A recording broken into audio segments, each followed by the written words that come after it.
London, 1872, did not forgive women who noticed too much. It especially did not forgive women who refused to forget what they had seen. Margaret Eliza Fairleigh had been both. By the time she collapsed beside the iron railings at the edge of Kensington, the rain had already soaked through her torn navy walking dress, through the thin chemise beneath, through skin that no longer felt anything but cold. Her reticule was gone, stolen or dropped, she could not remember which. Her bonnet lay somewhere behind her, crushed into the mud beside the cobblestones she had crawled across for the last quarter mile. Her lip was split. Not from falling, but from a deliberate blow 3 nights earlier, delivered by a man whose face she had memorized so she would never forget what cruelty looked like when it smiled. 2 ribs were fractured, she knew, because breathing felt like drowning from the inside. Her left shoulder ached where her dress had been torn, though she had pulled her cloak close to hide it. Respectability, even in ruin, was a habit she could not break. In her hand, she clutched 2 things. The first was a letter, folded and refolded so many times the creases had begun to tear. Written in a child's uncertain hand, the ink now bleeding into illegibility. Dear Miss Fairleigh. Thank you for the warm blanket you brought last month. Matron says you are very kind. I am not cold anymore when I sleep. Will you come visit me at Christmas? I want to show you the drawing I made of you. Your friend, Emily Carver. The second was that drawing. A crude pencil sketch on cheap paper, a tall woman with kind eyes standing beside a small girl. Beneath it, in painstaking letters, Miss Fairleigh and me. Emily had given it to Margaret on her last visit to St. Agnes Orphanage. So you don't forget me, Emily had said, smiling. Margaret had promised she would visit at Christmas. She had promised. Emily died 2 weeks before Christmas arrived. From pneumonia, the report said. But Margaret knew the truth. Emily had frozen to death because the coal fund meant to heat the dormitory had been redirected into accounts that enriched men who never set foot in that cold, dark building. Margaret had kept the letter. And the drawing. Because she believed, foolishly, desperately, that proof of goodness might matter when the accusations came. It had not mattered. Nothing had. She tried to rise now, 3 years later, her body failing in a London street just as it had failed Emily. Pain exploded behind her eyes, sharp and brilliant, stealing what little breath she had left. Her vision blurred. The street tilted. She pressed her palm flat against the wet stone, willing her body to obey. It would not. No one stopped. Carriages passed, their lanterns briefly illuminating her bruised face before vanishing into the rain. A gentleman stepped around her without breaking stride. A woman pulled her child closer and hurried past. London saw her. And chose not to. Margaret closed her eyes. She tried to remember if there was anyone left in the world who would claim her body when it was found. Anyone who would ask what had happened. Anyone who would care that Margaret Eliza Fairleigh, once competent, once trusted, once respectable, had been erased so thoroughly that even her death would be unremarkable. She could not think of a single name. The cold seeped deeper. She looked at Emily's drawing one last time, the pencil lines dissolving in the rain. I'm sorry, Emily, she whispered to the empty street. I'm sorry I wasn't fast enough. I'm sorry I didn't come at Christmas. Her hand loosened. The drawing slipped into a puddle. And Margaret Eliza Fairleigh prepared to disappear. Footsteps approached. Slow. Measured. Male. Margaret's heart lurched weakly. Panic surged through her exhausted limbs. She tried to crawl backward, certain it was one of them, the men who had beaten her, returning to finish what fear had started. Please, she whispered, her voice barely audible. I'll be quiet. I promise I'll be quiet. Just don't hurt me again. A shadow fell across her. Strong hands reached down, and Margaret flinched violently, a sob breaking from her chest. Margaret. The voice was not cruel. It was horrified. Margaret, it's Julian. Something warm settled over her shoulders, a heavy coat, shielding her from the rain. The hands returned, more carefully now, sliding gently beneath her. She gasped as pain flared white-hot along her ribs. The hold adjusted instantly, trembling. "You don't have to be quiet anymore," the voice said, and it was breaking. "Do you hear me? You don't have to be quiet." Lightning split the sky. For one unforgiving moment, Margaret saw his face. Julian Frederick Montfort, Duke of Montfort and Ashbury. The man she had loved when love still felt possible. The man who had promised to stand beside her. The man who had never come. Her breath caught, not from pain, but from something infinitely worse. Recognition. And betrayal. "No," she whispered. "Not you." Because this, being found like this, broken and beaten and begging for silence by the one person whose opinion had once mattered more than survival, this was worse than dying in the rain. This was being seen at her most powerless by the man who had rendered her so. His arms tightened, and she felt his whole body shaking. "I have you," he said, his voice raw with something that sounded like anguish. "I won't let go. Not this time." Her vision dimmed. As consciousness slipped away, the last thing Margaret felt was the steady rise and fall of his chest beneath her cheek, the warmth of him cutting through the cold that had almost claimed her. And the ring on her left hand, the one she had never removed, even when every rational part of her mind insisted that hope was a luxury she could no longer afford, pressed between them like an accusation neither could escape. She had kept his ring. Even after he broke his promise. Even after he chose silence over her. Even after he let her fall. And now, 3 years too late, he had found her. Margaret awoke to warmth and the crushing weight of shame. Not the stifling, artificial heat of crowded rooms, but something gentler, steady and deliberate, as though someone had spent hours coaxing life back into her frozen limbs without waking her. For several disoriented moments, she lay perfectly still, afraid that movement would shatter the illusion and return her to the street, to the rain, to the iron certainty that no one was coming. Instead, she saw plaster. Pale. Uncracked. Softly lit by morning light filtering through heavy damask curtains the color of old wine. The air smelled faintly of lavender and beeswax and something else, wood smoke, perhaps, or the particular scent of a house that had been inhabited by the same family for generations. She was not in the street. She was not dead. She was in Montfort House. The realization struck her with more force than relief. He had seen her begging. Seen her broken. Seen her at her weakest, most pathetic moment. The man whose respect she had once craved more than air had witnessed her pleading for mercy from men who had none to give. Margaret's throat tightened with humiliation so profound it felt physical. She drew a careful breath. Pain answered immediately, a sharp, insistent ache along her left side that told her exactly where the fractures were and how badly she had been hurt. Her lip throbbed. Her temple pulsed with a dull, relentless pressure. But she was warm. Someone had wrapped her ribs. Changed her clothes. Washed the blood from her face. Someone had cared whether she survived. "You're awake." The voice came from the window. Margaret turned her head slowly, too quickly brought dizziness, and saw him. Julian Frederick Montfort stood with his back half turned, one hand resting against the edge of the curtain as though he had been standing there for some time. Watching her sleep. Or guarding her. She could not tell which. He had removed his coat and cravat. His dark hair, usually arranged with aristocratic precision, fell slightly out of place.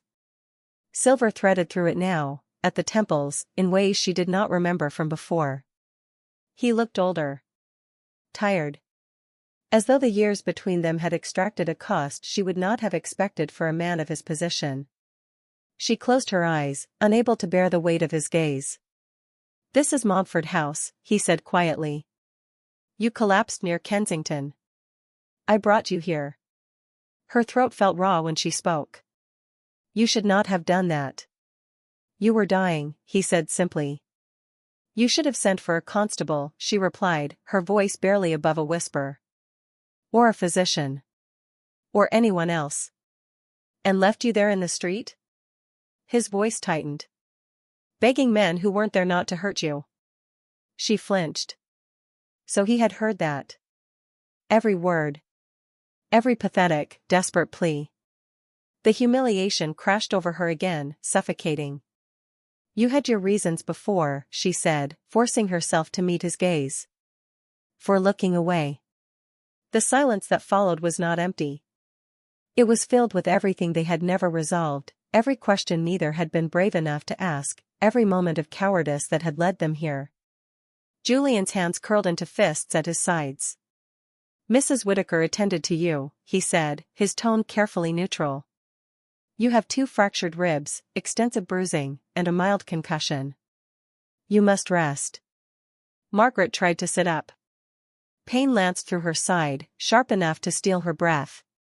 Instinctively, Julian moved forward, both hands lifting, then stopping himself short, hovering uncertainly. As though he no longer trusted himself to touch her. As though he had lost that right. I can manage, she said tightly. He withdrew immediately, jaw clenched. You always could, he said quietly. Even when you shouldn't have to. She pushed herself upright more slowly this time, biting back the gasp that wanted to escape. The sheets slipped, revealing clean white bandages wrapped around her torso beneath a borrowed nightgown. Someone had been gentle. I will leave as soon as I am able, she said. No. The word was immediate. Absolute. She looked at him sharply. You cannot keep me here. I am not keeping you, Julian replied, and his voice cracked slightly. I am preventing you from getting yourself killed out of stubborn pride. Her lips curved despite the pain, bitter, self-mocking. You have an engagement, she said. The papers announced it last month. Something dark flickered across his face. The arrangement has been dissolved, he said. She did not ask what that meant. Did not ask what it had cost him. You cannot afford association with me, Margaret continued. Not now. Not after. After I failed you, he interrupted, his voice suddenly harsh. After I abandoned you when you needed me most? She said nothing. After I promised to stand beside you at the inquiry and never came, he continued, each word landing like a blow he was delivering to himself. Margaret's breath stopped. He remembered. She had not been sure he would.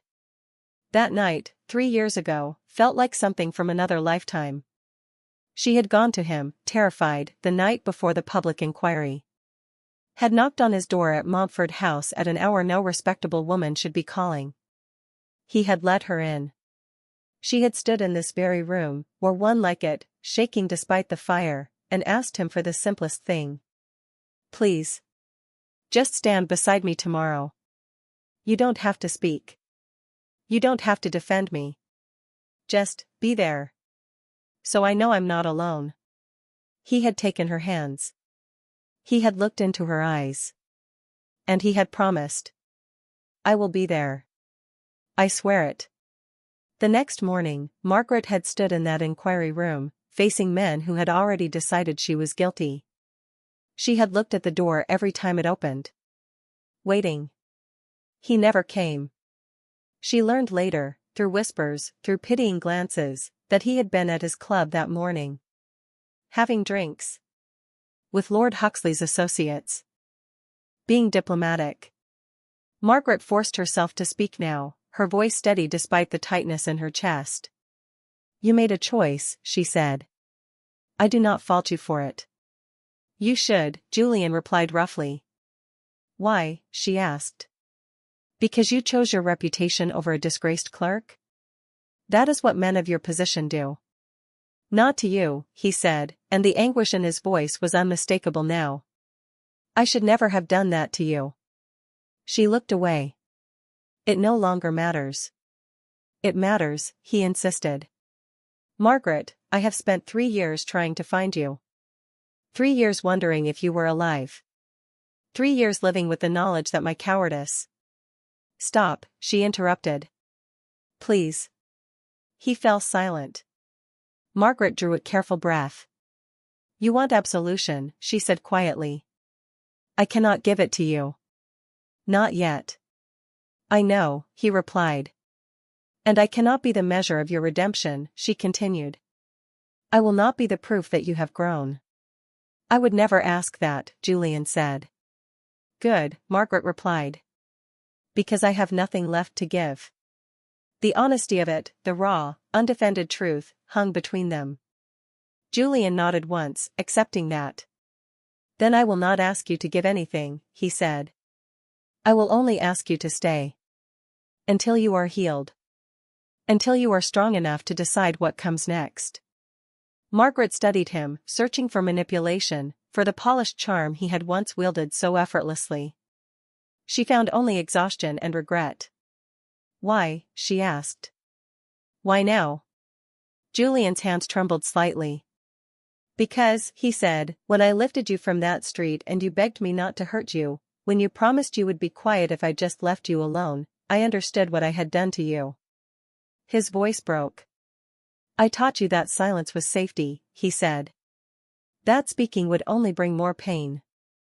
And I will carry that for the rest of my life. Margaret's eyes stung. You cannot undo it, she said. No, he agreed. But I can refuse to compound it. Outside, London stirred, unaware that a woman it had discarded had been carried back across its threshold, not in triumph, but in the fragile, uncertain hope of survival. And Julian Frederick Montfort understood with absolute clarity that earning Margaret Fairleigh's trust again would require more than words. It would require becoming someone worthy of keeping a promise. Margaret Fairleigh collapsed in the rain, disgraced, beaten, abandoned by the very systems meant to protect her. She was one night away from disappearing forever. She clutched a child's drawing in her hand, Emily Carver, age 7, who froze to death because powerful men stole the coal fund meant to keep her warm. Margaret had promised Emily she would visit at Christmas. She never got the chance. Emily died 2 weeks before Christmas came. And Margaret has been carrying that broken promise, that guilt, for 3 years. Alone. Disgraced. Blamed for the very corruption she tried to expose. But she survived. Not because someone saved her, but because she refused to let Emily's death mean nothing. And now you're here, reading her story. Which means you already understand what happens when women are silenced for being right. You know how easily truth gets buried. How quickly reputations are dismantled. How children die while respectable people look away. This is not just Margaret's story. It's every woman who was called difficult for noticing corruption. Every person dismissed for asking the wrong questions. Every truth-teller punished for refusing to stay quiet. If you've ever been told to stay silent. If you've ever watched someone be destroyed for speaking up. If you've ever carried guilt for something you couldn't prevent. Then you need to see what happens next. Because Margaret Fairleigh didn't just survive. She's about to fight back. Subscribe now so you never miss what happens when silence finally breaks. The men who tried to erase her are about to learn that some women, and some truths, refuse to disappear. Margaret remained in Montfort House for 5 days. Not because she wished to, her pride demanded she leave at once, but because her body refused to cooperate with her will, and because something inside her had fractured in ways that had nothing to do with broken ribs. Mrs. Prudence Whittaker enforced rest with the unyielding authority of a woman who had managed noble households for 4 decades and recognized trauma when she saw it. You may have survived the street, Mrs. Whittaker said quietly on the second morning, but surviving and healing are not the same thing. Margaret did not argue. She spent the first day sitting near the window, watching Grosvenor Square come alive each morning with a rhythm that felt cruelly normal. Footmen hurried with deliberate purpose. Ladies descended carriage steps wrapped in fur and certainty. Gentlemen strode toward their clubs with the confident gait of men who had never questioned whether the world would accommodate them. London moved as though nothing had happened. As though her life had not fractured just beyond its polished edges. As though women like her vanished every day and no one needed to ask why. On the 4th night, something broke. Margaret had been trying to sleep, trying to ignore the way her skin crawled wherever the men's hands had touched her when they beat her 3 nights before the rain, when the sensation became unbearable. She rose carefully, lighting a single candle, and made her way to the bathing room Mrs. Whittaker had shown her. The copper tub stood empty. Margaret filled it herself, cold water, because heating it would require waking servants, and she could not bear to be seen like this, and climbed in fully clothed, the borrowed nightgown clinging to her skin. She began to scrub. Her arms first, where fingers had gripped hard enough to leave bruises.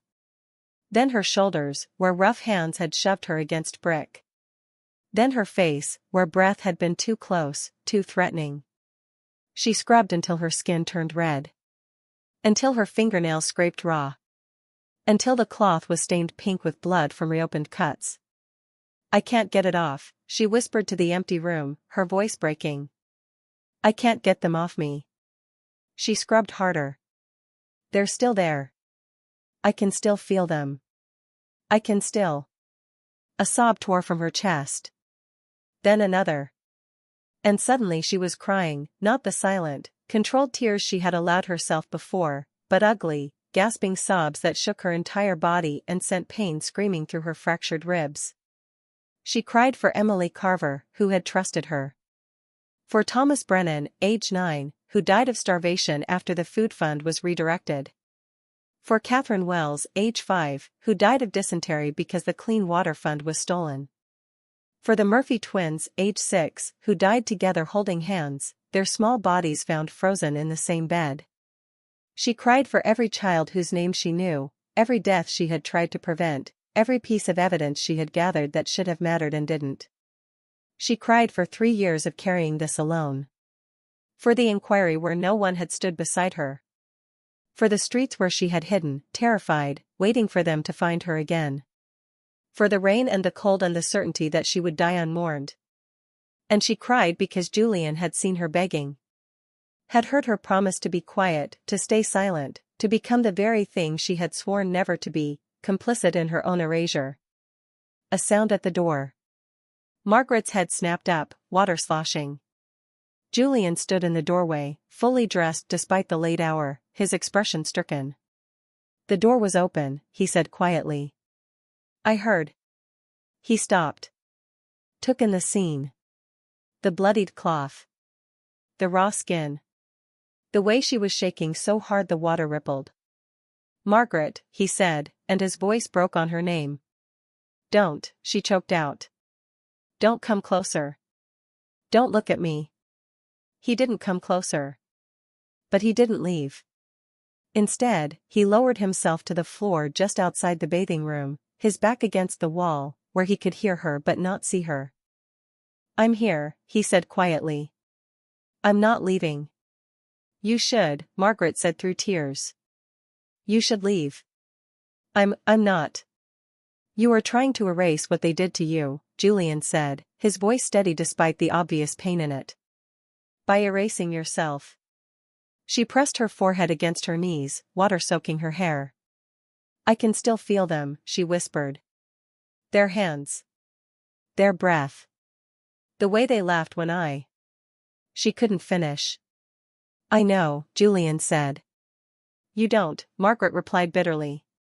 "You don't know what it's like to be that powerless. To beg and know it means nothing. To realize that your life, your voice, your truth, matters so little that men can destroy you and face no consequence." Silence. Then, quietly, "You're right. I don't know that. I have never known that." Margaret lifted her head slightly. "But I know," Julian continued, "what it looks like. Because I have spent 4 days watching you try to make yourself smaller. Quieter. Less visible. As though if you just take up less space, perhaps you'll be safe." His voice roughened. "And I know that I am part of the reason you learned to do that." Margaret said nothing. "I taught you," Julian continued, "that silence was the only thing that would protect you. That speaking would only bring more pain. That the people who should have stood beside you would choose comfort instead." He paused. "And I will never forgive myself for that." Margaret drew a shaky breath. "I wanted to die tonight," she admitted. "Not because of the pain. But because I'm so tired of being afraid." "I know," Julian said. "I'm tired of remembering their faces. Tired of flinching at footsteps. Tired of scrubbing my skin until it bleeds and still feeling dirty." "I know. I'm tired of carrying dead children in my heart and knowing I wasn't fast enough to save them. Her voice broke completely. And I'm so tired of being alone. Julian's silhouette shifted slightly. You are not alone, he said. Not anymore. You weren't there, Margaret whispered. At the inquiry. You promised, and you weren't there. I know, Julian said, and she heard him crying now too, quiet, restrained, but unmistakable. And I cannot change that. I cannot undo the harm I caused you. But I am here now. And I will stay here, on this floor, outside this door, for as long as you need me to. Margaret closed her eyes. She did not have the strength to forgive him. But she also did not have the strength to be alone anymore. Don't leave, she said finally. I won't, Julian replied. And he didn't. He sat on that floor for 3 hours while Margaret cried herself silent, while the water went cold, while her sobs gradually softened into exhausted breathing. Only when she finally climbed out, shivering, wrapping herself in towels with shaking hands, did he speak again. I'm going to ask Mrs. Whittaker to help you, he said. And then I'm going to return to my study. The door will remain unlocked. If you need anything. Stay, Margaret said quietly. He went still. Not in the room, she clarified. But, nearby. I'll be in the corridor, Julian said. All night. If you need anything, just call. Thank you, she whispered. And for the first time since the rain, Margaret allowed herself to believe that perhaps, she did not have to carry everything alone. On the 6th morning, Julian entered with a folded newspaper and an expression that suggested he had been debating whether to show it to her at all. You're walking, he observed. Slowly, Margaret replied. She had managed 3 trips around the room that morning, each one slightly less painful than the last. They are speaking of you again, Julian said carefully, placing the paper on the small table. She did not reach for it immediately. What are they saying? Questions, he replied. Quiet ones. Not accusations. Questions. Margaret picked up the paper. The headline was small, buried on page 4. Fairleigh matter reopened? Former clerk's whereabouts unknown. She set it down again, her hands surprisingly steady. They want to know if I'm alive, she said. Yes. And if I am, whether I still have the evidence. Yes. She looked up at him. I want to tell you something, she said. But it is not easy. Julian sat across from her, his full attention focused on her in a way that reminded her of why she had loved him once. When he listened, he truly listened. I'm ready, he said. Margaret drew a careful breath. Emily Carver was not the only child who died, she began. She was simply the one whose letter I kept. Julian nodded, his expression somber. There were others, Margaret continued, her voice steady but hollow. Thomas Brennan. 9 years old. He died of starvation in the spring of 1870. The food fund for St. Agnes had been redirected for 6 weeks. The children were eating watered-down gruel once a day. She folded her hands in her lap. Thomas was found in the courtyard. He had collapsed while carrying water from the well. The physician listed heart failure as the cause. But I saw the reports. I knew what the food fund should have provided. Thomas starved to death while men pocketed the money meant to feed him. Julian's jaw tightened, but he said nothing. Catherine Wells, Margaret continued. 5 years old. She died of dysentery that summer. The Clean Water Fund had been stolen. The children were drinking from a contaminated source. Catherine's death was listed as natural causes. Her voice cracked slightly. She was 5 years old. There was nothing natural about it. Margaret, Julian said gently, but she shook her head. I'm not finished, she said. The Murphy twins. Patrick and Bridget. Age 6. They died together in January of 1871, holding hands in the same bed. The coal fund had been redirected. They froze to death. Tears slipped down her cheeks, but her voice remained steady. "I have their names," she said. "All of them.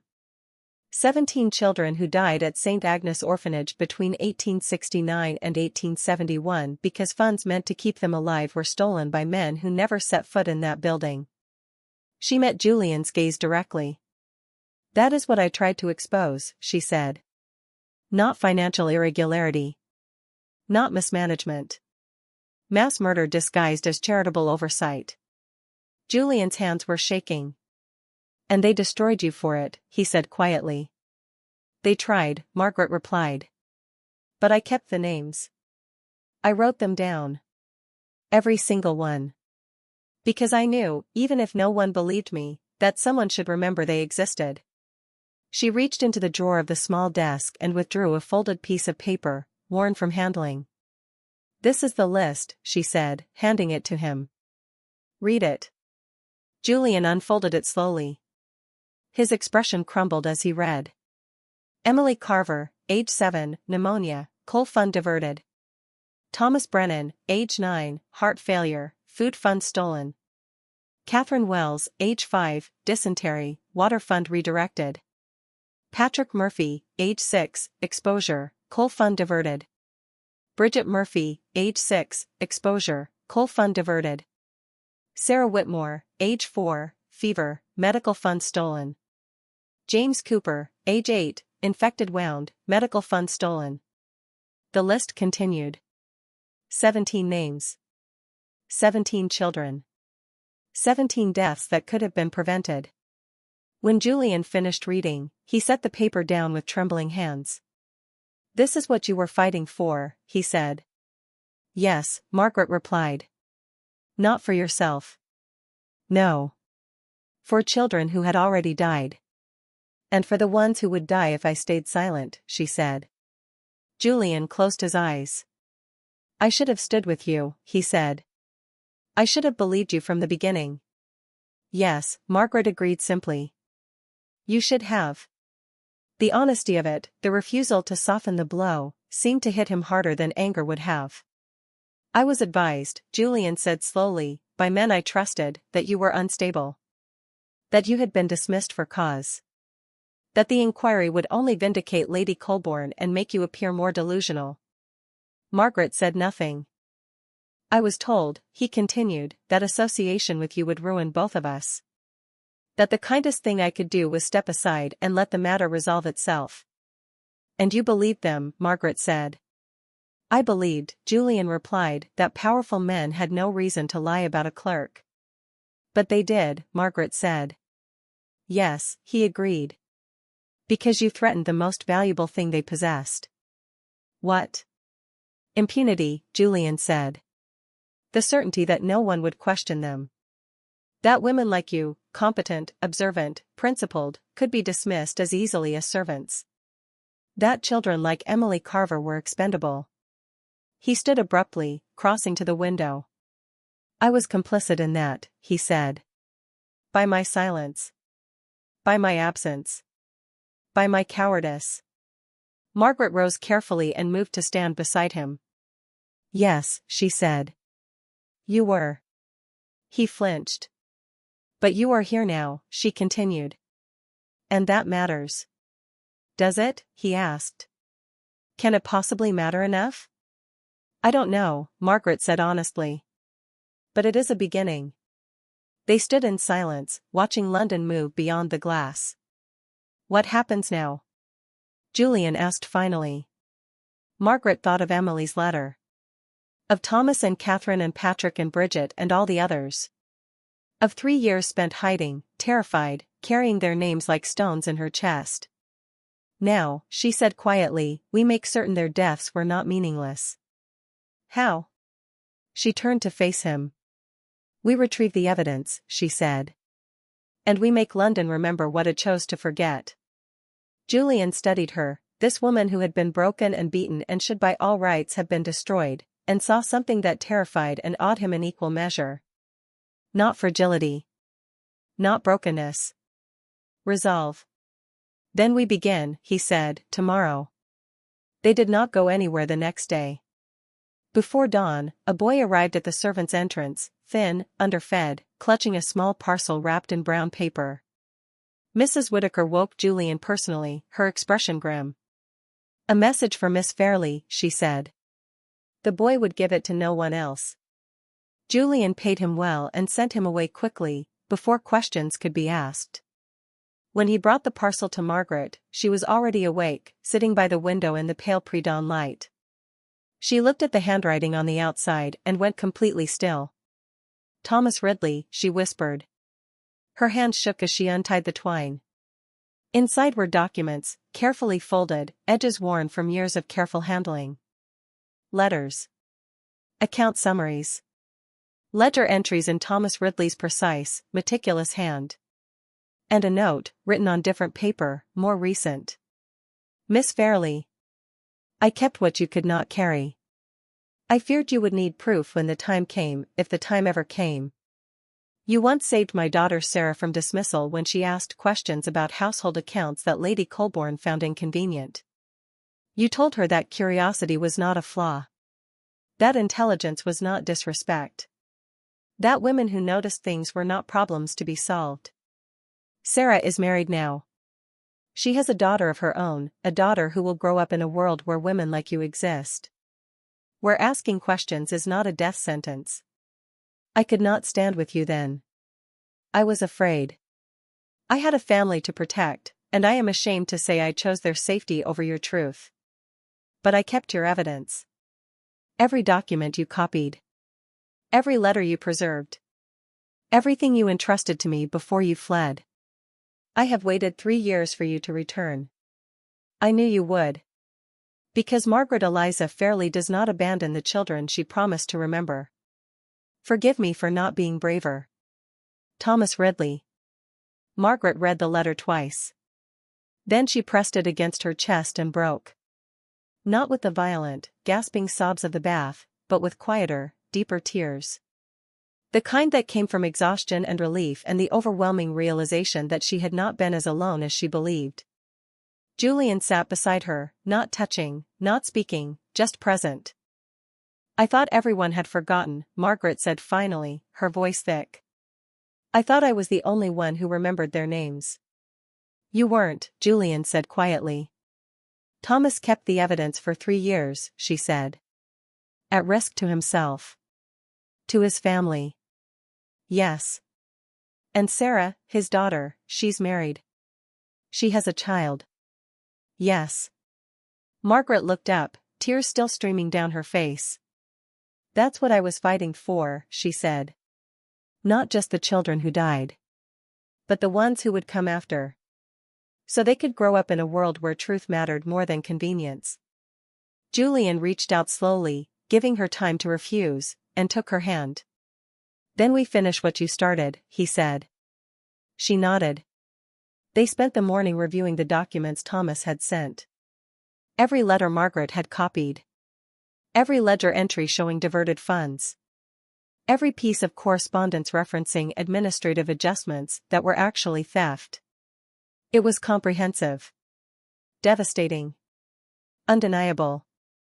"This is enough," Julian said, scanning a particularly damning exchange between Lord Huxley and a banker. "More than enough to expose them." "Yes," Margaret agreed. "Which means it's enough to terrify them." "They will come," Julian said. "I know. They will try to stop this." "I know," Margaret repeated. "But they will not succeed." She folded the documents carefully. "Because this time," she said, "I am not alone." They went to St. Bride's Church 2 days later, when Margaret's ribs had healed enough to walk without gasping and her determination had outpaced her fear. The morning was grey, cold, the kind of London day where the sky pressed close and the city felt smaller, more watchful. Margaret wore a dark cloak, hood pulled forward to shadow her bruised face. Julian walked beside her, close but not touching, his presence both shield and statement. Fleet Street teemed with its usual chaos, printers' boys shouting headlines, clerks hurrying to chambers, vendors hawking everything from newspapers to dubious meat pies. London's industrial heart beat loudest here, indifferent to individual ruin, unmoved by personal tragedy. Margaret felt exposed despite the crowd. Every glance seemed weighted. Every pause felt deliberate. Every face could belong to someone watching for Lord Huxley. But no one stopped them. St. Bride stood quiet against the noise, its stone facade weathered by 2 centuries of smoke and prayer and secrets confessed in darkness. The doors were open for morning worship. A handful of parishioners knelt inside, their whispered prayers absorbed by the vast, echoing nave. Julian paused just inside the threshold, scanning the interior with the careful attention of someone expecting trouble. "If anything feels wrong," he murmured, "we leave immediately." Margaret nodded. They moved along the north wall, footsteps echoing softly against ancient stone. The confessional stood in a neat row, dark wood polished by generations of anxious hands seeking forgiveness for sins both trivial and terrible. Margaret stopped at the third booth. Her heart hammered against her fractured ribs. She knelt slowly, pain flaring but manageable, and her fingers found the loose panel at once. She had tested it 100 times in her mind during 3 years of exile, measuring angles, rehearsing the motion until muscle memory would carry her through fear. The panel gave way easily. Her heart stopped. The space behind it was empty. No documents. No evidence. Nothing. "It's gone," she whispered, her voice hollow with disbelief. Julian knelt beside her immediately, his hand sliding into the hollow space to confirm what his eyes already knew. "Are you certain this is the correct?" "Yes," she interrupted, her voice rising slightly. "I am certain. I put them here myself. I checked them twice. They were here." A slow, deliberate clap echoed through the church. Margaret's blood turned to ice. "I wondered how long it would take you to remember." They both turned. Lord Alistair Huxley stood 10 paces away, impeccably dressed in a morning coat of charcoal grey, his gloved hands clasped loosely behind his back. 2 men flanked him, broad-shouldered, silent, their gazes fixed not on Margaret but on Julian. Hired men. Not servants. Margaret recognized the type immediately, men paid to ask no questions and leave no witnesses. "You are persistent, Miss Fairleigh," Huxley said, his tone pleasant, almost admiring. "I respect that. Truly. If only you had applied that persistence to more appropriate endeavors." Julian rose slowly, deliberately positioning himself between Margaret and Huxley's men. "You have no business here," Julian said, his voice cold and carrying the unmistakable authority of centuries of aristocratic power. Huxley smiled, not warmly, but with the particular satisfaction of a man who has anticipated every move and found himself proven correct. "On the contrary, Your Grace," he replied. "I have come to reclaim property that does not belong to Miss Fairleigh." "Property?" Margaret asked, her voice steadier than she felt. "You mean evidence of your crimes?" Huxley's smile thinned. "Words like that," he said softly, "lead women into unfortunate situations. As you have learned." Margaret stepped forward despite Julian's warning hand on her arm, despite the fear screaming at her to stay back. "You already left me for dead," she said. "What more do you intend?" Huxley regarded her with the mild curiosity one might show an insect that refused to die when stepped on. "I intended you to be afraid," he said simply. "To understand that silence has always been your only real option." "And now?"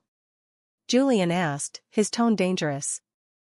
"Now," Huxley replied, turning his attention to Julian, "you have complicated matters considerably, Your Grace. I had hoped we could resolve this quietly. Between gentlemen." "I am not interested," Julian said, "in arrangements made between gentlemen that require women to disappear." Huxley's expression hardened. "Do not mistake position for protection," he said. "I have ended more prominent men for less cooperation." Julian took a deliberate step forward. "Then you may add me to your list," he said quietly. "But you will do it publicly. Through courts. Through mechanisms that operate in daylight rather than rain-soaked streets." For a moment, no one moved. The church had gone utterly silent. Every parishioner had stopped pretending to pray, their attention fixed on the confrontation unfolding in the house of God. Margaret saw one of them, an older woman in a plain grey dress, rise slowly from her knees and move toward the rear of the church. Not fleeing. Moving with purpose. Their eyes met briefly. The woman nodded once, then disappeared through a side door. Huxley assessed the room, calculating odds, measuring risk. His gaze lingered on the watching parishioners, on Julian's unmovable stance, on Margaret's refusal to cower. "You were warned, Miss Fairleigh," he said finally, his voice sharp with barely contained anger. 3 years ago. Again 3 weeks ago. And still you persist. He took a single step forward. Julian moved instantly, blocking him completely. "Emily Carver," Margaret said suddenly, her voice ringing clear through the nave. Huxley froze. "Age 7, Margaret continued. Died of pneumonia at St. Agnes Orphanage in December of 1870. 2 weeks before Christmas." "I have no idea," Huxley began. "Thomas Brennan," Margaret interrupted. "Age 9. Died of starvation." Catherine Wells. "Age 5. Died of dysentery." Patrick and Bridget Murphy. "Age 6. Froze to death holding hands." Huxley's face had gone white. 17 children, Margaret said, her voice shaking now but not with fear, with fury. 17 children who died because you stole the money meant to keep them alive. You cannot prove. The Carver child? Huxley said suddenly, and there was something almost dismissive in his tone. Her death was regrettable. But hardly unusual for institutions of that nature. The casual cruelty of it, the complete absence of remorse, struck Margaret like a physical blow. "She was 7 years old," Margaret whispered. "She was unfortunate," Huxley replied. "As were you, Miss Fairleigh, to involve yourself in matters that did not concern you." Julian's hands curled into fists, and for a moment Margaret thought he might actually strike Huxley regardless of consequence. But he didn't. Instead, he spoke with the cold precision of a man delivering a sentence. "You will leave this church," he said. "Now. And you will conduct whatever business you believe you have through solicitors. Through courts. Through any legitimate mechanism you choose." "And if I decline?" Huxley asked. "Then I will ensure," Julian replied, "that every detail of this conversation, including your dismissal of a 7-year-old child's death as regrettable, is reported in every newspaper in London by morning." Huxley stared at him. "You would not dare." "Try me," Julian said. The silence stretched unbearably. Then Huxley stepped back, his expression cold and calculating. "This is not finished," he said. "You are making a grave mistake, Your Grace." "The mistake," Julian replied, "was made 3 years ago when I failed to stand with her. I will not repeat it." Huxley turned sharply and strode toward the exit, his men following without a word. Only when the door closed behind them did Julian's shoulders drop slightly. "They found it," he said quietly. "They were watching the church." "Yes," Margaret agreed, her voice shaking now with delayed fear. "But they made a mistake." "What mistake?" The side door opened again. The woman in grey returned, and she was not alone. An older man walked beside her, slight, balding, with the careful posture of someone who had spent a lifetime being overlooked. "Thomas Ridley." Margaret's breath caught. "Mr. Ridley," she whispered. He approached slowly, carrying the same worn leather satchel he had always used for documents, and when he reached Margaret, his eyes were bright with unshed tears. "Miss Fairleigh," he said. "I am sorry I could not come sooner." The woman in grey stepped forward. "My name is Eleanor Howard," she said. "My son died at St. Agnes in 1869. The winter before Emily Carver." She reached into her cloak and withdrew a familiar oilcloth packet. "Mr. Ridley entrusted this to me 3 days ago," she said. "He said if anyone came looking for it, anyone except you, I was to move it and wait." She pressed the packet into Margaret's trembling hands. "My son's name was William," Mrs. Howard continued, her voice steady despite the grief that would never fully fade. "He was 8 years old. And for 15 years, I believed his death was no one's fault. She met Margaret's gaze directly. But it was, she said. And you tried to tell us. Margaret's eyes filled with tears. I'm so sorry, she whispered. I wasn't fast enough. I couldn't. You were one woman, Mrs. Howard interrupted gently, fighting men who commanded institutions. You were never going to save them all. She touched Margaret's hand briefly. But you remembered them, she said. And that matters more than you know. Thomas Ridley cleared his throat. The documents in that packet are originals, he said. Everything you copied, I preserved. But there is more. From his satchel, he withdrew additional papers. I have been collecting evidence for 3 years, he explained. Quietly. Carefully. I tracked every transfer, every diverted fund, every suspicious death at institutions Lord Huxley oversaw. He handed the papers to Julian. There are 43 children, Thomas said. Across 5 orphanages. All died from causes that could have been prevented if the allocated funds had been used as intended. Julian's face went white as he scanned the documents. 43, he repeated. That we know of, Thomas replied. There are likely more. Margaret pressed her hand over her mouth, overwhelmed. This is enough, Julian said quietly. This will destroy them. Yes, Thomas agreed. Which is why you must move quickly. They know the evidence exists now. They will try to eliminate anyone who can testify to its authenticity. Including you, Margaret said, looking at Thomas with sudden fear. I am already prepared, he replied calmly. My daughter and her family left London yesterday. I have secured copies of everything with 3 separate solicitors, each instructed to release the documents publicly if anything should happen to me. He smiled faintly. I learned from you, Miss Fairleigh. Always have contingencies. Margaret wanted to embrace him, to thank him, to apologize for dragging him into this danger. But all she could manage was, thank you. No, Thomas replied. Thank you. For teaching my daughter that intelligence is not insubordination.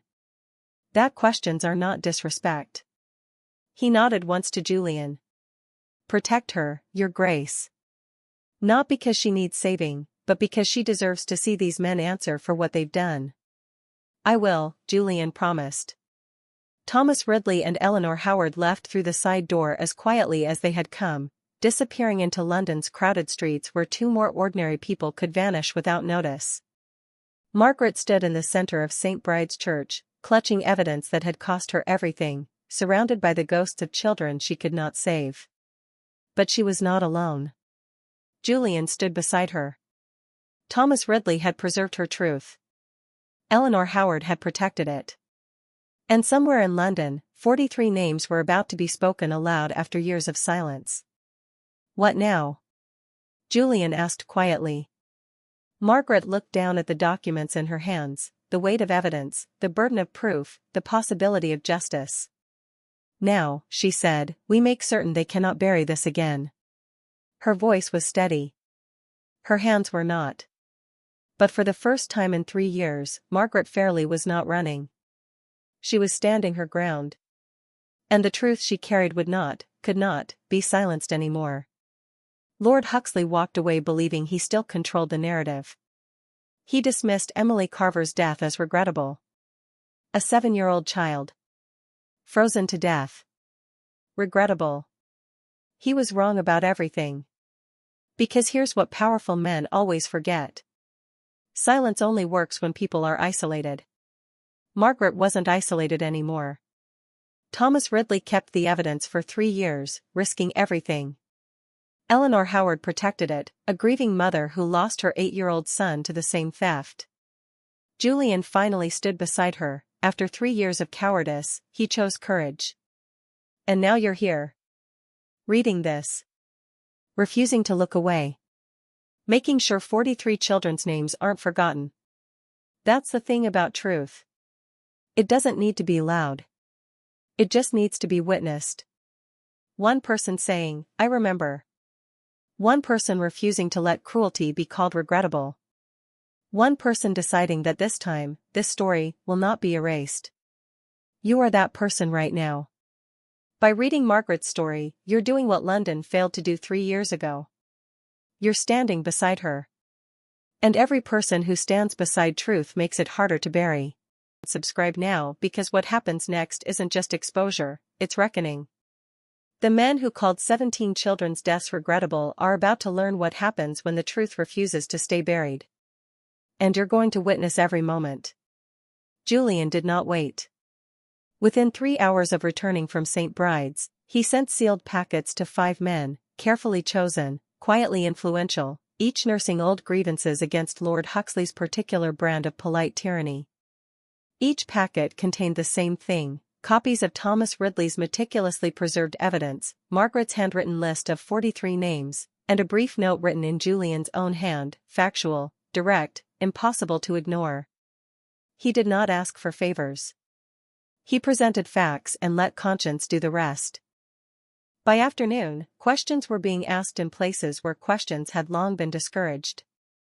At the Inner Temple, a barrister refused to file documents bearing Huxley's endorsement without independent review. At Westminster, a clerk delayed routine approvals, citing irregularities requiring clarification.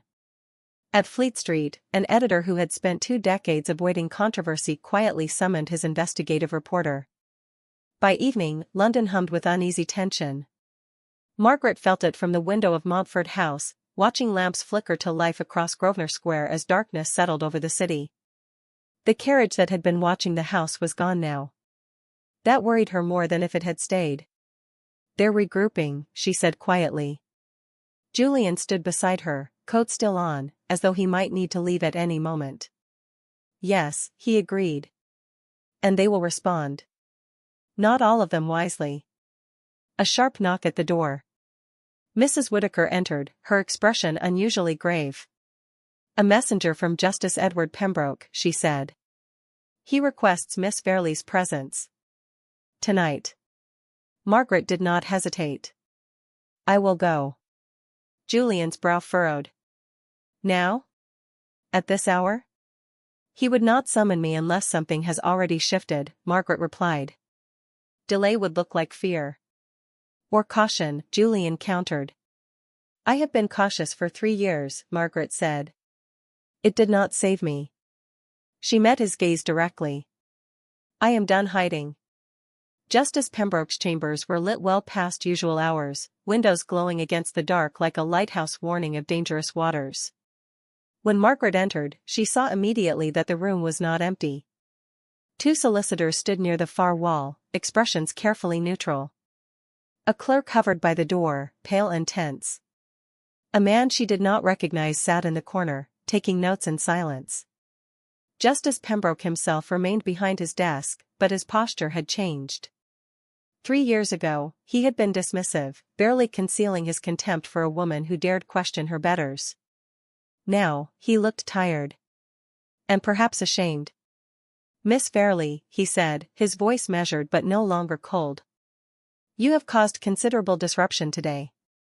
Margaret inclined her head slightly. "I did not intend disruption," she replied. "Only correction." Pembroke studied her, this woman he had helped condemn without trial, without question, because it had been convenient to believe powerful men over a clerk whose only crime was competence. "These documents," he said, tapping the thick file before him, "are extraordinarily thorough." "Yes," Margaret said simply. "They had to be." He opened the file, scanning pages he had clearly already read multiple times. 17 children at St. Agnes alone, he said. 43 total across 5 institutions. "That we have confirmed," Margaret replied. "Thomas Ridley believes there are more." Pembroke exhaled slowly, a sound that might have been disgust or despair. "Lord Huxley has denied everything," he said. His solicitor released a statement this evening calling these allegations baseless accusations from a disturbed woman with a history of instability. Margaret's jaw tightened, but she said nothing. However, Pembroke continued, and something shifted in his tone. His solicitor declined to swear to that denial under oath. When pressed, he withdrew from representing Lord Huxley entirely. Julian stiffened beside her. That, Pembroke said, is not a small thing. Solicitors do not abandon wealthy clients unless they believe the case is indefensible. He closed the file carefully. A banker came forward this morning, he continued. Harold Rothwell. He claims he was instructed to move funds under duress. That questions were actively discouraged. That he feared for his position if he refused. Margaret's fingers curled slightly. And Lady Colborne, she asked.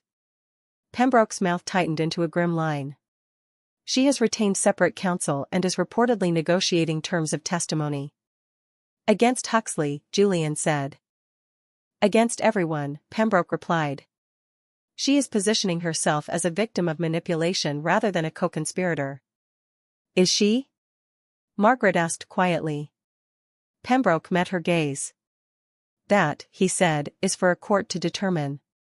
But her willingness to testify suggests she fears exposure more than loyalty. Silence settled in the room, heavy, weighted with 3 years of injustice that could not be undone, only acknowledged. Finally, Pembroke spoke again. I was wrong about you, Miss Fairleigh. The words landed with unexpected force. I dismissed your claims without proper investigation, he continued. I allowed my judgment to be influenced by men whose authority I did not question. I failed you. And in doing so, I failed every child whose death could have been prevented if I had done my duty. Margaret absorbed that, not with triumph, but with the weary recognition that vindication did not erase harm. You were not alone in that failure, she said quietly. No, Pembroke agreed. But I hold authority. Which means my failure carried greater consequence. He stood then, formally. There will be a public inquiry, he said. Comprehensive. Open. Every document will be examined. Every witness heard. Every death investigated. Julian's shoulders eased slightly. When? He asked. Within the fortnight, Pembroke replied. I am accelerating the process precisely because I expect interference.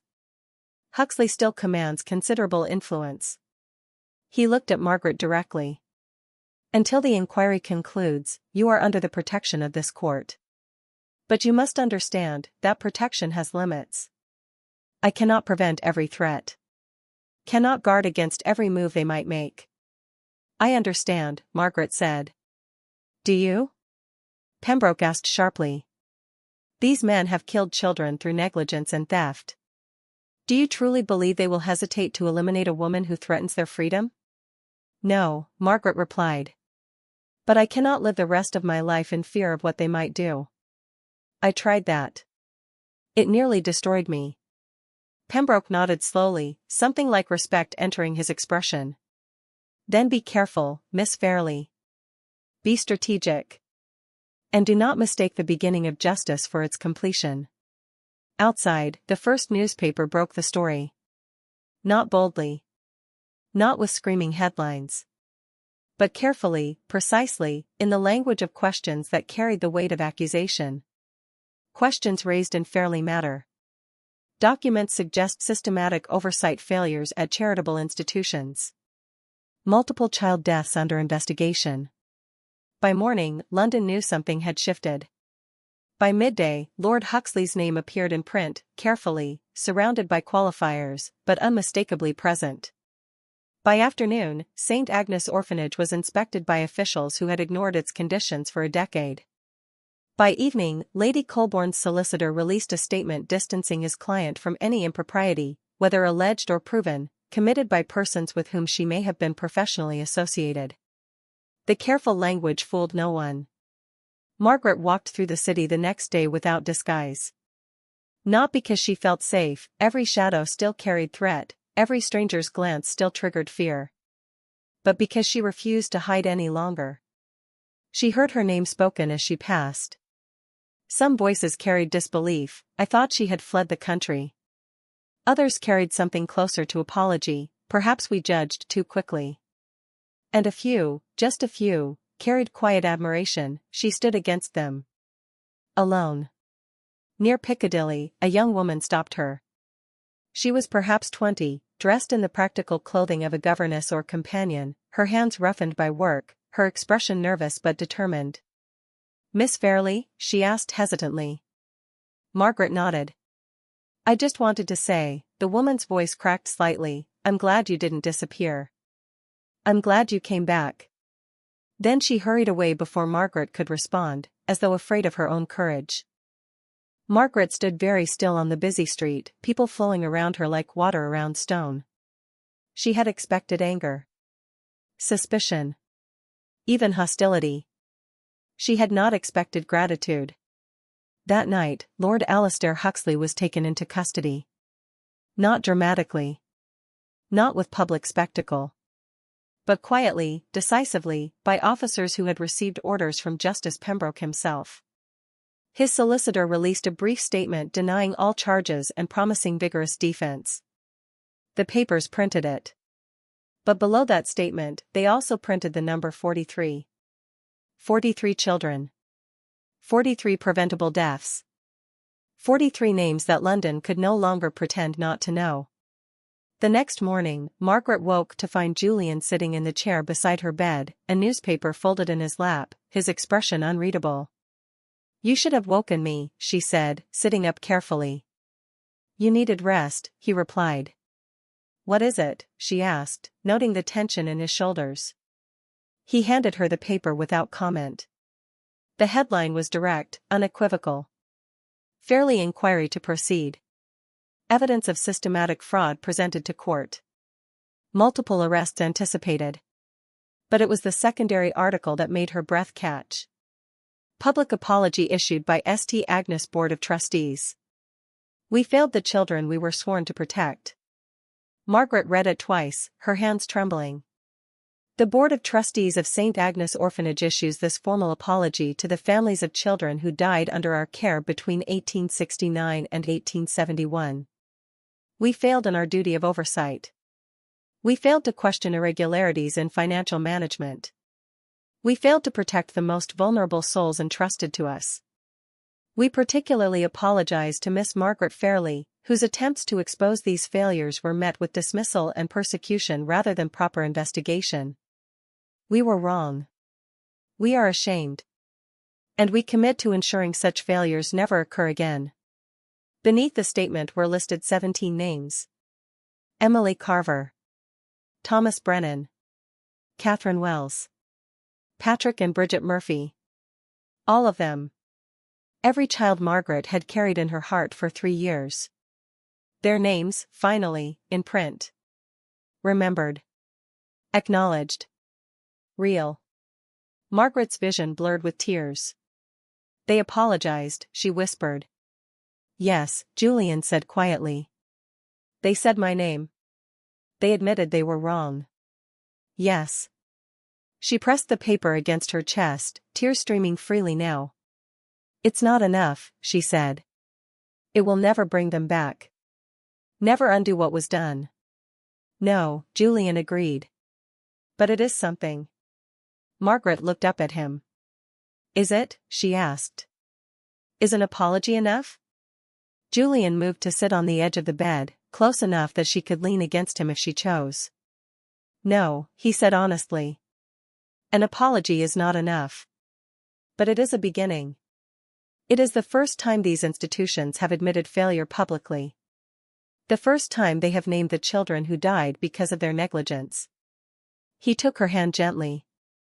"It is the first time," he continued, "that your name has been spoken in conjunction with truth rather than disgrace." Margaret closed her eyes. "I wanted this for so long," she said. "And now that it's happening, I don't feel triumphant. I just feel tired." "That," Julian said, "is what justice feels like.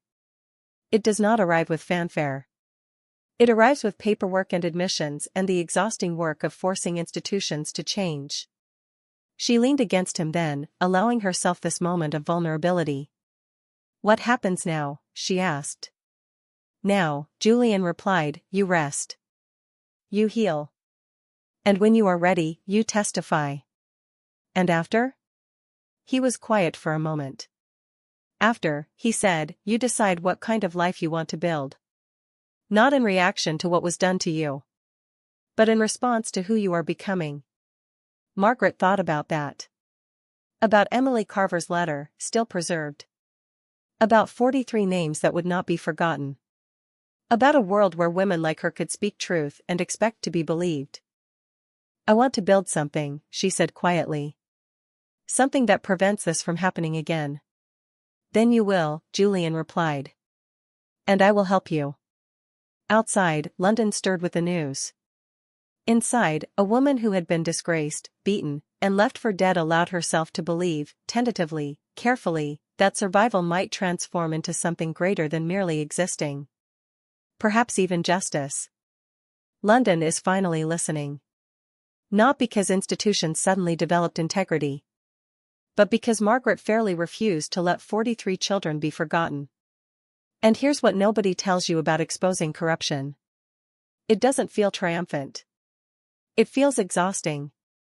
It feels like watching the world take its time deciding whether children's lives were worth remembering.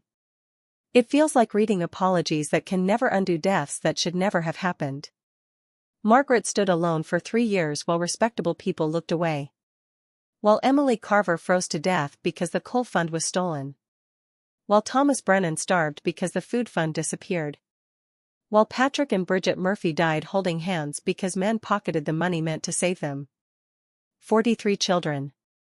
43 preventable deaths. 43 names that should have mattered from the beginning. And Margaret, one woman, disgraced and beaten and left in the rain, carried every single name when no one else would. Not because she was fearless. Not because she was certain she would win. But because staying silent would have cost her more than speaking ever could. If you've ever carried guilt for something you couldn't prevent. If you've ever fought for people who couldn't fight for themselves. If you've ever wondered whether telling the truth was worth the cost. Then you understand what Margaret has been fighting for. Not revenge.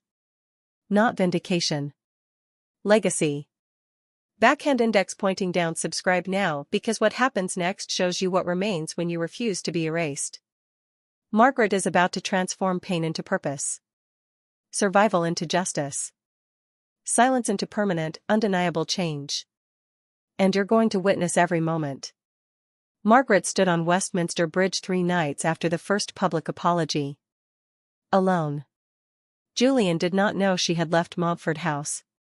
Mrs. Whittaker did not know. No one knew. She needed this solitude, this silence, this moment to reconcile who she had been with who she was becoming. The Thames moved below her, dark and indifferent, carrying London's refuse toward the sea with the same efficiency it had carried sewage and secrets for centuries. She gripped the stone railing. This was the place. 3 years ago, after fleeing London, after losing everything, after realizing that disappearing had not made her safe, she had stood on this bridge. And seriously considered stepping off. Not dramatically. Not impulsively. But with the calm, rational calculation of someone who had weighed survival against continued suffering and found the scales wanting. If I just let go, she had thought, they win. But at least it stops hurting. She had lifted one foot. Tested her weight on the railing. Then she had seen her. An older woman, gray-haired, plainly dressed, placing flowers on the steps leading down to the embankment. Slow, deliberate movements. A ritual performed alone, in darkness, where no one would witness. Margaret had watched, transfixed. The woman had arranged the flowers carefully, then knelt and spoken quietly to the empty air. Too far away for Margaret to hear the words, but close enough to recognize grief. Raw, enduring grief that refused to fade. Then the woman had risen, touched the stone wall gently, and walked away. And Margaret had stepped back from the railing. Not because the woman had seen her. Not because anyone had intervened. But because she had realized something in that moment. If I die, no one will remember Emily's name. No one will know Thomas Brennan died of starvation. No one will speak their names or say they mattered. And if no one remembers them, then their deaths meant nothing. She had chosen survival that night not because she wanted to live, but because she was the only one left who knew. Now, 3 years later, she stood on the same bridge. But everything had changed. Margaret. She turned. Julian stood at the end of the bridge, coat open despite the cold, hair disheveled as though he had dressed in haste. "Mrs. Whittaker woke me," he said, approaching slowly. She was concerned. Margaret turned back to the Thames. "I needed to be here," she said. Julian joined her at the railing, close but not crowding. "Why here?" he asked quietly. She was silent for a long moment. "Then, because 3 years ago, I stood in this exact spot. And I considered ending everything." Julian went completely still beside her. "What stopped you?" His voice was barely audible. "A stranger," Margaret replied. "A woman placing flowers. I didn't know who she was. Didn't know who she was mourning. But I saw her grief. And I realized that if I died, Emily would be forgotten. All of them would be forgotten." She turned to face him. "So I stepped back," she said. "Not because I was brave. Not because I believed justice would come. But because I was the only one left who remembered their names." Julian's eyes were bright with tears he did not try to hide. "And now?" he asked.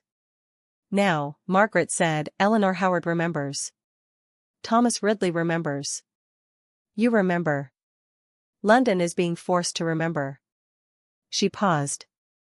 "I am not the only one anymore." "No," Julian agreed. "You are not." They stood in silence, the river moving below, the city breathing around them. "I need to tell you something," Margaret said finally. "And I need you to listen without interrupting." "I'm listening." She drew a careful breath. "I loved you once," she began. "Before any of this.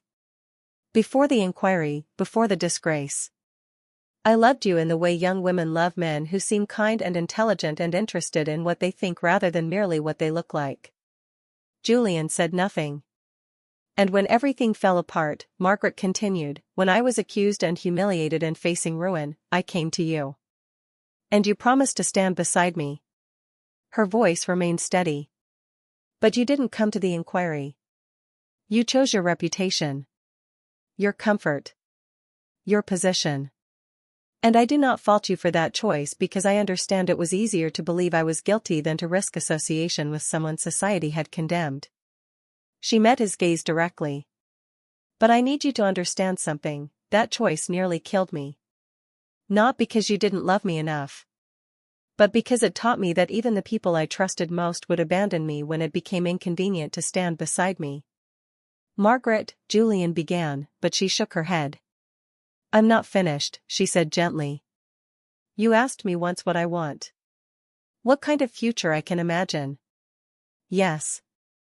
I want partnership," she said. "Real partnership. Not the kind where you protect me from consequence because you feel guilty.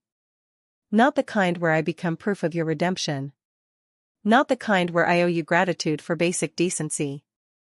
She took his hands. "I want the kind of partnership where we fail each other, because we will, and we acknowledge it honestly. Where we disagree and argue and challenge each other. Where I can be difficult and demanding and uncompromising, and you do not mistake that for a problem to be solved." Julian's hands tightened around hers. "I can offer that," he said. "I want to offer that." "Can you?" Margaret pressed. "Truly? Even when my work makes you uncomfortable? Even when I refuse to defer to men who have more status but less knowledge? Even when I choose principle over peace?" "Especially then," Julian replied. She searched his face for performance, for the polished assurances men offered when they wanted to appear enlightened. She found only honesty. "Then ask me," she said. "Ask you what?" "What you came to this bridge to ask." Julian went still. Then, slowly, he knelt on the cold stone. "Not in supplication. In partnership. Margaret Eliza Fairleigh," he said, and his voice broke slightly, "I do not deserve you. I failed you when it mattered most. I chose comfort over courage, silence over solidarity. I let them destroy you because it was easier than fighting. Tears slipped down his cheeks. But I cannot, his voice cracked completely, I cannot spend the rest of my life wondering what we could have been if I had been brave enough to choose you when you needed me most. He drew a shaky breath. So I am not asking you to forgive me. I am not asking you to erase what I did. I am asking you to let me spend whatever time we have left proving that I am capable of being the man you deserved then. He looked up at her. Will you marry me? He asked. Not because you need saving. Not because you need protection. But because you want partnership with someone who will finally, keep his promises. Margaret felt tears on her own face now. I will keep my name, she said. I know. I will continue auditing charities. Questioning men in power. Making influential people uncomfortable. Good. And I will not be grateful, she finished. Not for rescue. Not for restoration. Not for any narrative where I owe my survival to your intervention. Julian nodded. I would not want that, he said. You survived despite me, not because of me. Margaret pulled him to his feet. Yes, she said. I will marry you. He kissed her then, gently, carefully, as though she were something precious that might break. She kissed him back with the fierce certainty of someone who had almost disappeared and chose instead to take up space. When they finally pulled apart, both were crying. We will fail each other, Margaret said. Yes, Julian agreed. And we will have to choose each other again. Every time. Yes. Can you do that? She asked. I don't know, he said honestly. But I want to try. For the rest of my life, I want to try. Margaret leaned her forehead against his. Then we begin, she said. They stood on Westminster Bridge, the place where Margaret had almost given up, had almost let silence win, and chose instead to build something that could not be destroyed by fear. Not perfection. Not rescue. Partnership. And that, Margaret understood now, was the only foundation strong enough to survive. The inquiry lasted 6 weeks. Testimony was heard from 47 witnesses. Documents were entered into evidence that filled 3 leather-bound volumes. Margaret testified twice, once at the beginning, laying out the scope of the corruption, once at the end, reading the names of 43 children whose deaths could have been prevented. She read each name clearly. Slowly. With the weight each deserved. The courtroom was silent when she finished. Not the silence of indifference, but of shame. Lord Alistair Huxley was found guilty of systematic financial fraud, criminal negligence, and 31 counts of manslaughter. He was sentenced to 20 years. Lady Henrietta Colborne accepted a plea arrangement in exchange for testimony. She was sentenced to 5 years and permanent banishment from charitable oversight. The banker fled to France before charges could be filed. The solicitor died of a heart attack 3 days after Huxley's conviction, some said from stress, others whispered it was assisted. The Member of Parliament whose name Margaret never learned resigned his seat, citing health concerns. He moved to Scotland and was never heard from again. Justice, Margaret discovered, was not cathartic. It was administrative. It arrived in legal proceedings and carefully worded judgments and sentences that could never truly balance the scales. But it arrived. And that had to be enough. Margaret did not return to London society immediately after the trial. She could not bear the sudden warmth of people who had turned away 3 years earlier, the invitations from drawing rooms that had once whispered her name in contempt. Instead, she went to St. Agnes Orphanage. Alone. It was spring, late April, when London shook off winter's grey and remembered it could sometimes be beautiful. The orphanage looked smaller than she remembered. The courtyard where Thomas Brennan had collapsed was empty now, swept clean, giving no indication that a child had died there. A young nun answered the door. "May I help you?" she asked. "My name is Margaret Fairleigh," Margaret said quietly. "I knew some of the children who lived here. Years ago." Recognition dawned in the nun's eyes. "Come in," she said immediately. "Please." She led Margaret through corridors that smelled of carbolic soap and boiled cabbage, past dormitories where children sat at lessons or played quiet games, their faces thin but not starving, their clothes worn but clean. Things have changed, the nun said. Since the inquiry. The oversight board was dissolved. New trustees appointed. Every fund is audited monthly now. That's good, Margaret said. It's because of you, the nun replied. What you did. The children here, they have enough food now. Clean water. Warm beds in winter. She stopped outside a small chapel. There is something you should see. Inside, the chapel was plain, wooden pews, simple altar, no ornate decorations. But on the north wall, someone had mounted a plaque. Brass, carefully polished, engraved with words that blurred as Margaret read them. In memory of Emily Carver, Thomas Brennan, Catherine Wells, Patrick Murphy, Bridget Murphy, and 12 others who died at St. Agnes Orphanage between 1869 to 1871. May they rest in peace. May we never forget. May we do better. Below the names, a single line. Thanks to Margaret Fairleigh, who remembered when others forgot. Margaret pressed her hand over her mouth, overwhelmed. The children asked for it, the nun said softly. The current residents. They wanted to remember. To know the names of the children who should still be here. Margaret could not speak. Would you like a moment alone? The nun asked. Margaret nodded. The nun left quietly, closing the door behind her. Margaret stood in the silent chapel, staring at names she had carried in her heart for so long they felt like part of her own identity. I'm sorry, she whispered to Emily. I'm sorry I wasn't faster. I'm sorry I didn't come at Christmas. I'm sorry you were cold. She touched Emily's name gently. But you're remembered now, she continued, tears streaming down her face. You're not forgotten. You're not just a name in a ledger or a statistic someone dismissed. You existed. You mattered. And everyone who comes here will know that. She moved to Thomas Brennan's name. You shouldn't have been hungry, she said. You were 9 years old. You should have had enough to eat. To Catherine Wells, you should have had clean water. To Patrick and Bridget Murphy, you should have been warm. She read each name aloud, slowly, the way she had in the courtroom. And then she wept. Not quietly. Not controlled. She sobbed for children she could not save, for years of carrying their names alone, for the crushing weight of knowing she had been right but not believed until it was too late. She cried until her throat was raw and her ribs ached and she had no tears left.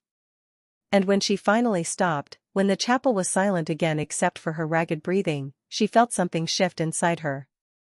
Not healing, that would take longer. But release. She had carried them for so long. Now, finally, she could share that weight. The door opened softly.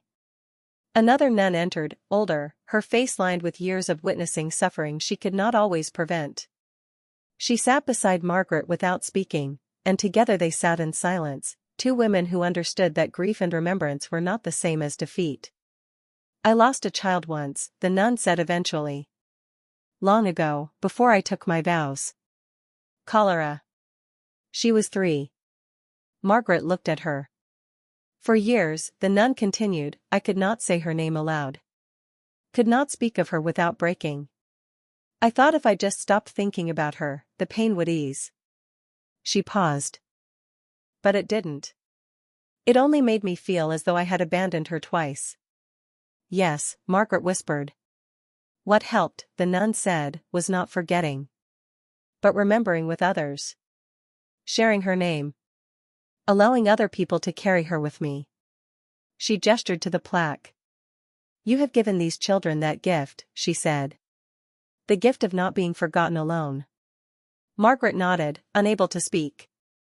They sat together for another hour, two women keeping vigil for children who deserved better than the world had given them. And when Margaret finally left St. Agnes, she felt lighter. Not because the grief was gone, it would never be gone. But because she was no longer carrying it alone. Time did not heal what had happened to Margaret Fairleigh, but it allowed her to transform how she carried it.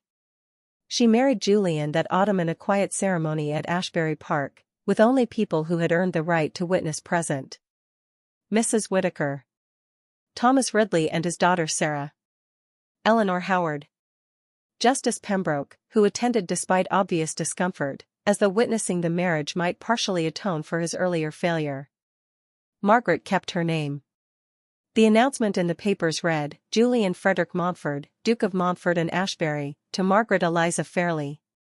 Not Miss Fairleigh. Not the former clerk. Just her name, printed with the same dignity as his. It was a small thing. It mattered immensely. Margaret did not retreat into the ornamental life expected of a duchess. She established the Fairleigh Fund, an independent organization that audited charitable institutions and published findings publicly. No more private oversight. No more trusting men because of their status. Transparency or nothing. She hired former clerks like herself, women dismissed for asking too many questions, investigators who had been silenced for inconvenient discoveries.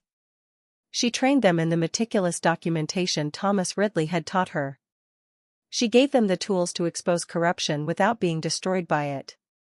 Julian stood beside her through all of it, not as sponsor, but as partner. When she traveled to inspect orphanages, he arranged security without being asked. When she testified before Parliament on oversight reform, he sat in the gallery and took notes.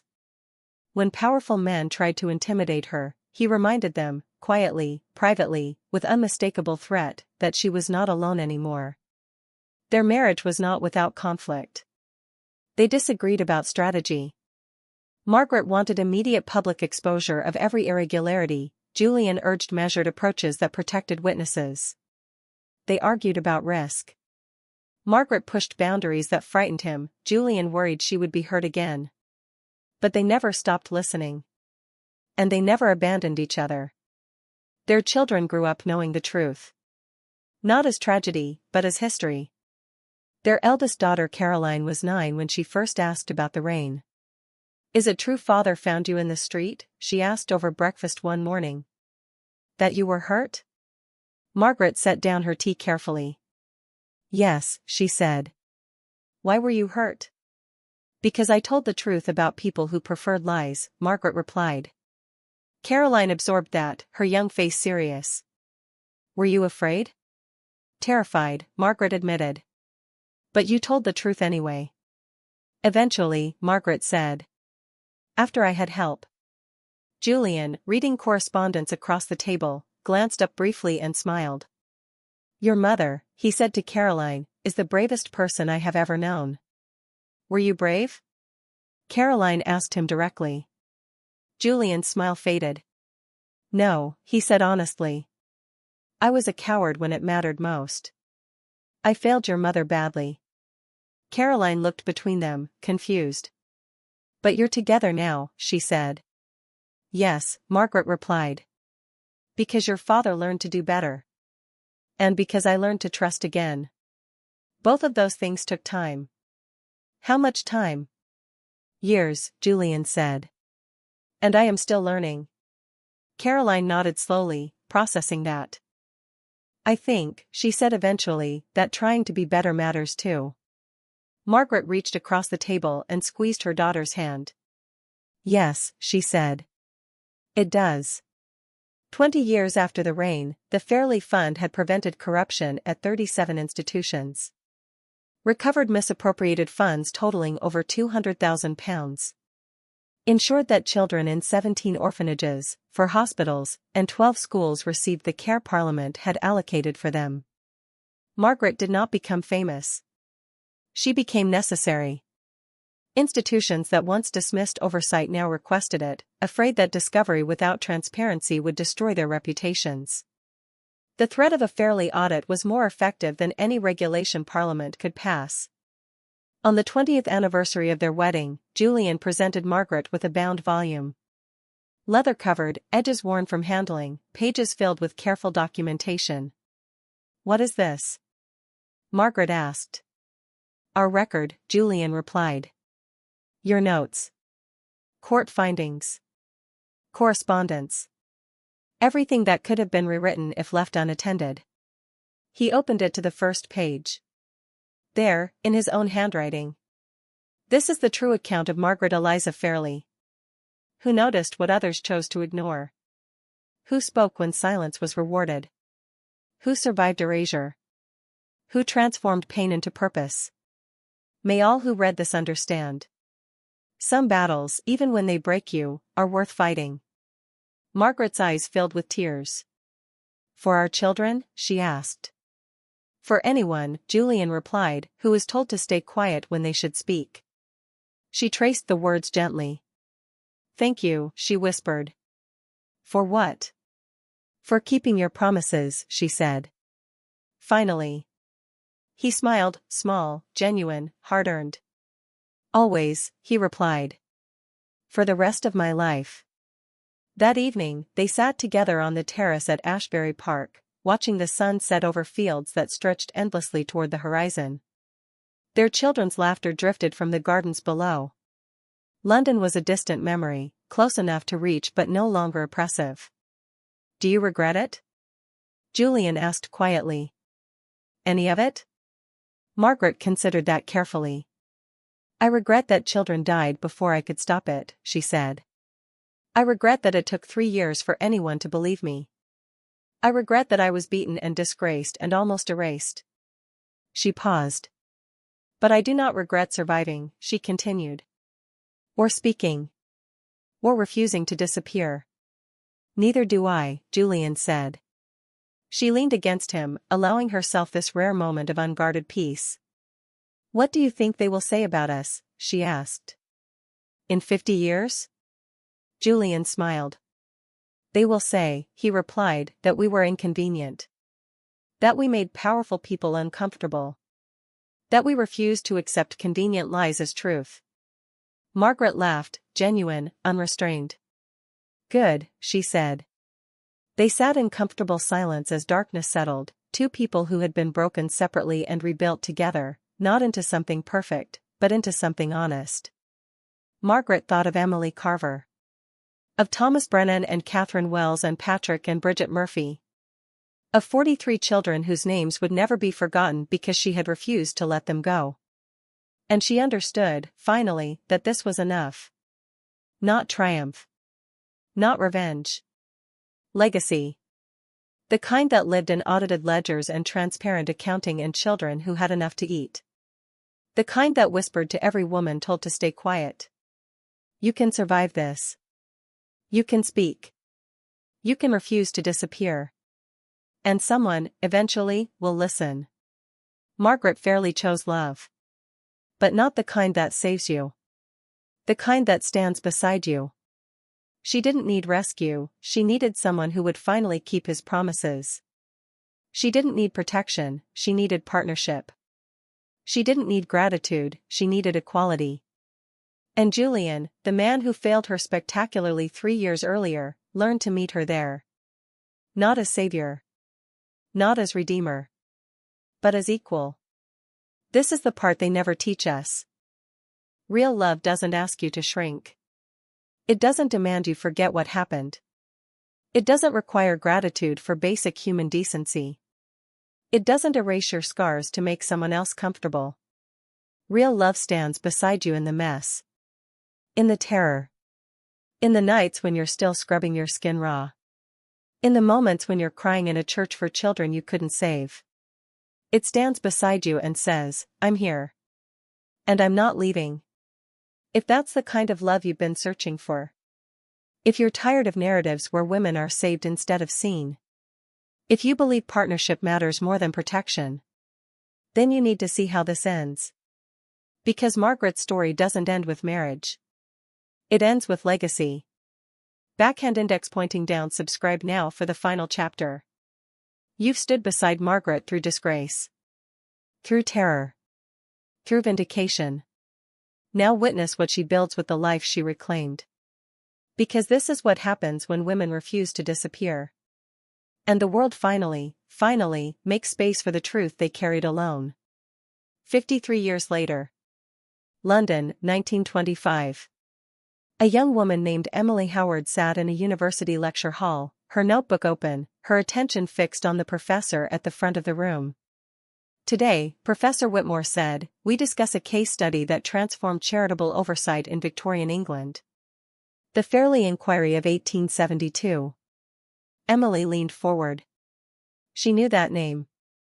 Her grandmother had spoken it countless times, always with reverence, always with the particular weight of someone discussing a debt that could never be fully repaid.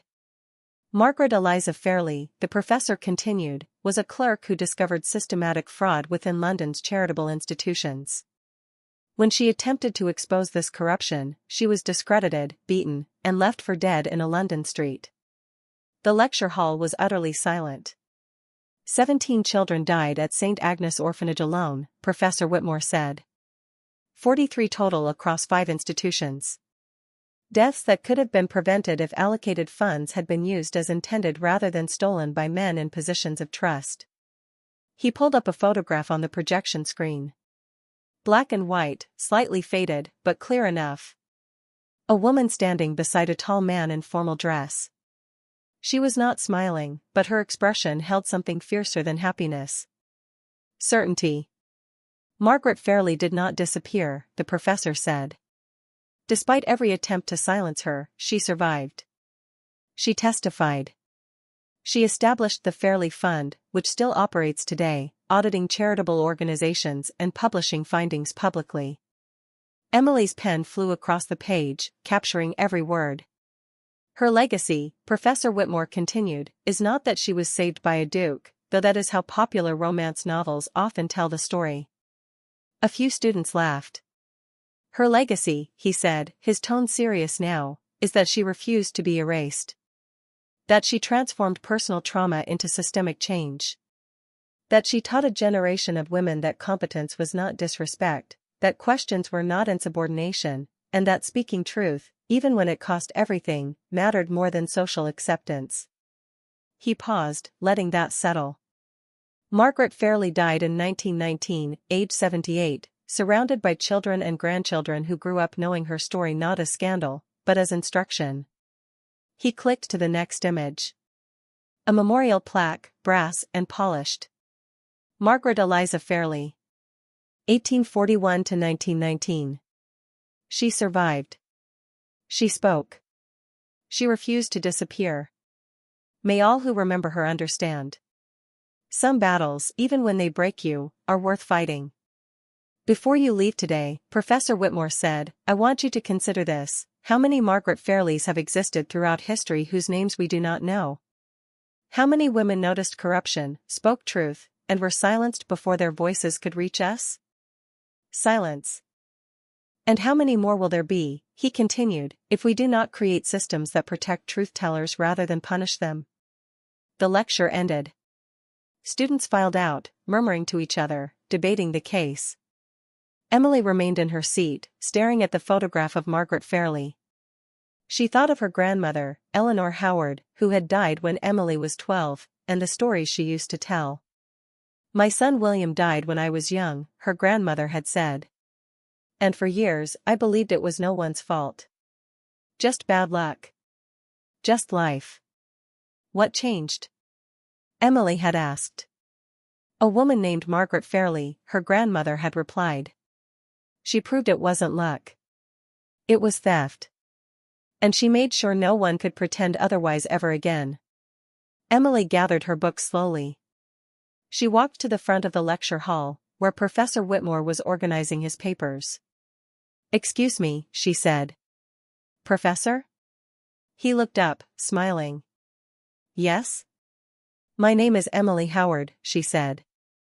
My grandmother was Eleanor Howard. She knew Margaret Fairleigh. Professor Whitmore's expression shifted, surprise, then something like reverence. Eleanor Howard preserved evidence in 1872, he said. Protected documents that could have been destroyed. Yes, Emily replied. She told me about it. Before she died. Then you know, Professor Whitmore said, that your grandmother was part of the reason justice was possible. Emily nodded, tears pricking her eyes. She named me Emily, she said. After Emily Carver.